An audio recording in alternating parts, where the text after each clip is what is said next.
Syedaralun, pemerintah Kota Lok Semawe melalui Dinas Kelautan Perikanan Pertanian dan Pangan atau DKPPP pada tahun 2021 telah menganggarkan dana 1,2 miliar rupiah untuk program percontohan budidaya udang faname dengan sistem bioflok.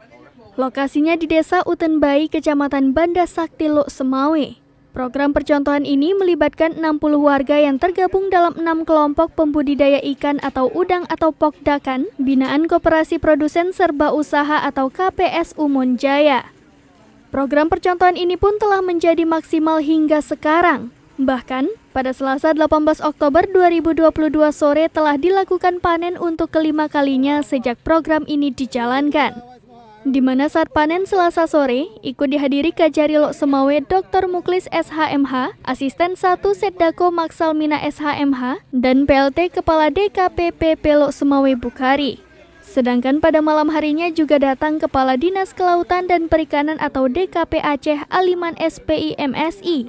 Pemarkasa KPSU Monjaya Haji Ismuha menjelaskan, modal yang dikeluarkan untuk pembudidayaan udang faname itu 20 juta rupiah per bioflok.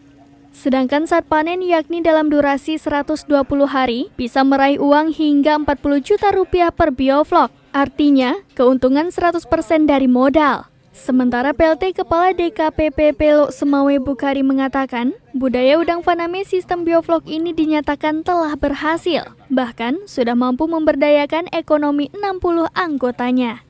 Dari Lok Semawe, Saiful Bahri, Serambi On TV.